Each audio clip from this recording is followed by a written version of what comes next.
இந்த short film உங்களுக்கு கண்டிப்பாக பிடிக்காது, பார்க்க மாட்டீங்க, பார்த்தாலும் பாதியில் வெளியில் வந்துடுவீங்க. இதெல்லாம் நிறைய பார்த்துருக்குறேன்ப்பா அப்படின்னு சொல்லிடுவீங்க. ஃப்ரேம் ஆகட்டும், சவுண்ட் ஆகட்டும், டைலாக் ஆகட்டும், எதுவுமே இது உங்களுக்கு பிடிக்காது இந்த ஷார்ட் ஃபிலிமு. ஆனால் இந்த 23 நிமிஷம் நீங்கள் பார்த்துட்டிங்கன்னா ஒன்றே ஒன்று ஞாபகத்தில் வச்சுக்குவீங்க. தக்காளி எப்படியாவது படிச்சிடணுண்டா, இல்லை நம்ம குழந்தைங்கள படிக்க வச்சிடணுண்டா, இந்த நிலைமைக்கு மட்டும் கொண்டுட்டு போய் விடவே கூடாதுடா அப்படிங்கிறத முடிவு பண்ணுவீங்க இந்த ஷார்ட் ஃபிலிமை பார்த்து முடித்த உடனே.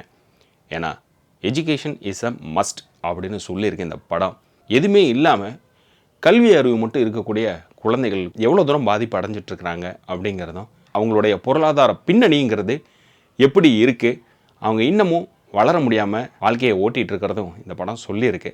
இந்த படம் 2025 ஆஸ்காருக்கு நாமினி ஆகிருக்கு, அதுவும் பெஸ்ட் லைவ் ஆக்ஷன் கேட்டகரியில். படம் விருது வாங்குதோ வாங்கலையோ அது அடுத்த கேட்டகரி விட்டுருவோம். ஆனால் இந்த படம் நமக்கு சொல்லக்கூடியது ஒன்று தான். போகிற போக்கில் நம்ம மண்டையில் ஒரு கொட்டு கொட்டிட்டு போயிடும். இதை நீங்கள் பார்க்கலினாலும் உங்கள் கிட்ஸுக்கிட்ட காட்டுங்க.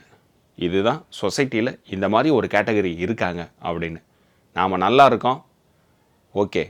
அதை தாண்டி சில பேருக்கு எது எது கிடைச்சிருக்கு கிடைக்கல அப்படிங்கிறத உங்கள் குழந்தைங்கக்கிட்ட காட்டுறதுக்கு இது ஒரு படம் ஒன்று இருக்குது, வேல்யூபிளானது. ஸோ அவங்களுக்கும் ஒரு திங்கிங் ஒன்று வர்றதுக்கு இது ஒரு உந்துதலாக இருக்கும். நம்ம சேனலில் மற்ற படங்கள் இருக்குது, ரிவ்யூ பாருங்கள். மறக்காமல் சப்ஸ்கிரைப் பண்ணிட்டு மற்றவங்களுக்கும் ஷேர் பண்ணுங்கள்.